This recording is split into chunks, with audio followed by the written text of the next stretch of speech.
New Year's Day is widely recognized as the first day of the new calendar. However, its tradition was not always standard, and the history of New Year's Day is an intriguing blend of customs, beliefs, and practices across different cultures. But for African Americans, our celebration of New Year's Day is linked to the little-known Watch Night and Heartbreak Day. So let's talk about it.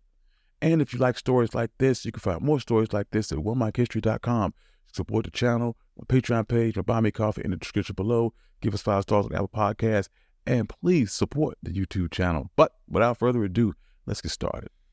The earliest recorded celebration of New Year's Day dates back to 4,000 years to ancient Babylonians. Unlike the current calendar system, which begins the new year in January, Babylonians celebrated in mid-March on the new moon after the spring equinox, which is the day which has the equal amount of sunlight and darkness.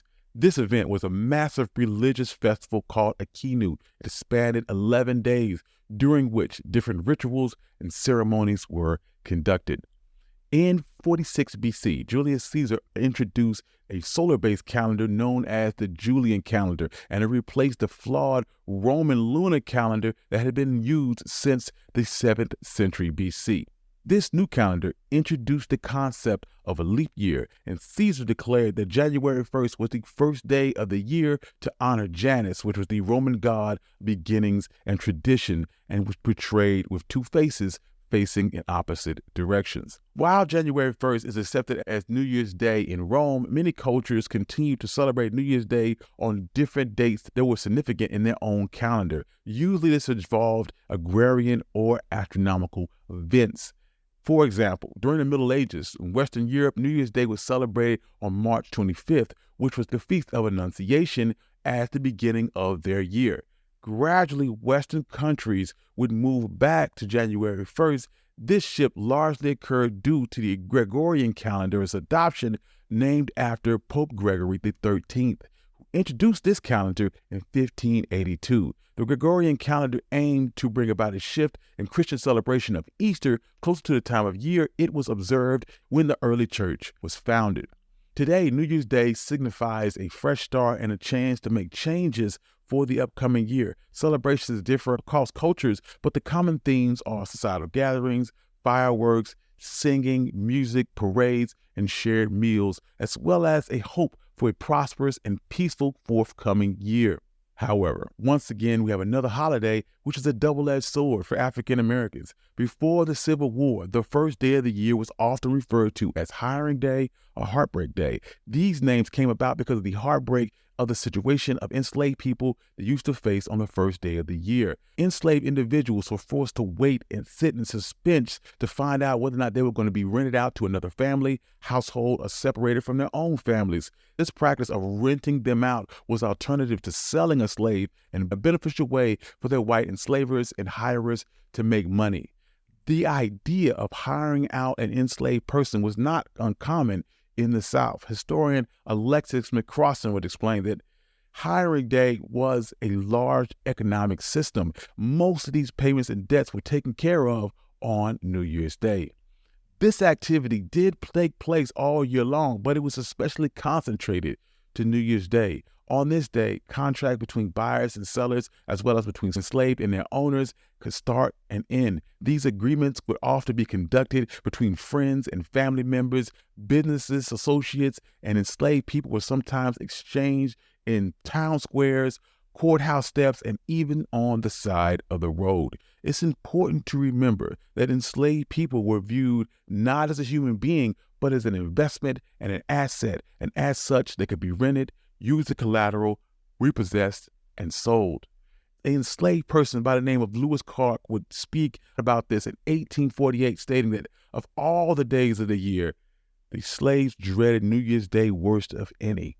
But all of this would change on January 1st, 1863, and this was a pivotal moment in American history, but most notably for African Americans. This was the day that Abraham Lincoln officially enacted the Emancipation Proclamation.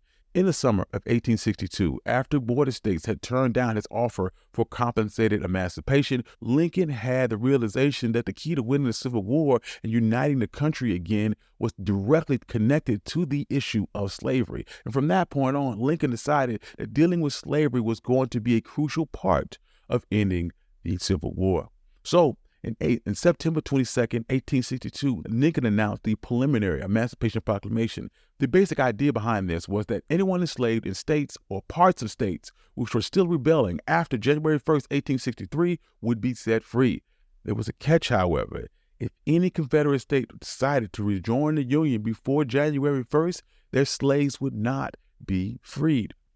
As the day drew closer, enslaved people and abolitionists gathered together late at night where they held watch night events, often in churches or homes where they were safe. They kept vigil, praying and hoping for the time where the proclamation would become official. Watch night is a tradition that has its roots in Christian communities dating back to the 1740s, particularly between groups like the Methodists. It usually involved people staying awake throughout the night, praying and reflecting as they welcomed the new year. However, for African Americans, watch night had a deeper significance. As they prayed and sang hymns and read from the Bible, they awaited the break of dawn, which symbolized more than just a brand new day. It was a dawn of freedom that they had eagerly been waiting. This was a spiritual and historical turning point rather than just the start of a new year. It was a very important time, filled with hope for almost 4 million enslaved African Americans. As the years passed, Watch Night evolved to be much more than an annual remembrance of the Emancipation Proclamation and became a central event of African Americans' religious and cultural heritage. Black Americans would use their diverse religious affiliations and congregate in church on New Year's Eve for Watch Night services, and this would commemorate the spiritual gatherings as an opportunity to give thanks, reflect on the past year, and pray for guidance for the upcoming year. Early Watch Night services would include singing hymns such as Freedom's Eve, sharing of personal stories, overcoming difficulties, reading from the Emancipation Proclamation, and praying till midnight as the church bells rang to welcome in the new year, and it brings in a new spirit of determination. And this represents an unwavering faith and strength that's always been an important part of the African American community. Food traditions relating to New Year's Eve in African American community are also closely tied to their history. During the time of slavery, black-eyed peas and collard greens were often the only foods that enslaved people were allowed to grow and cultivate. So these foods became a part of their New Year's Day traditions. The peas would symbolize coins, and their expansion while cooking represented the growth of wealth. Eating these on New Year's Day is believed to usher in financial success for the new year. The tradition of eating black-eyed peas owes a lot of significance to Vicksburg, Mississippi during the Civil War. In 1863, the town ran out of food while it was under attack, and black-eyed peas became a lifesaver, and from that point on, the legume was seen as lucky. On the other hand, collard greens usually symbolize banknotes, hence they were eaten to attract wealth. However, beyond the symbolism, these foods were also nutrient-rich, inexpensive facets of their culinary tradition and ensured sustenance and survival during harsh times. Accompanying these two key items is cornbread, which also adds the aesthetic and symbolism of a prosperous new year ahead. The golden color embodies the vibrance of gold as a universal symbol of wealth. Cornbread's history also points to its resilience and adaptation, as corn was one of the crops that was introduced to enslaved people. Interestingly enough, the culinary traditions of black-eyed peas, greens, and cornbread has spread beyond the African-American community and has been widely accepted across all Southern households. These dishes highlight the dynamic, evolving nature of African-American cuisine being adopted by the broader American culture.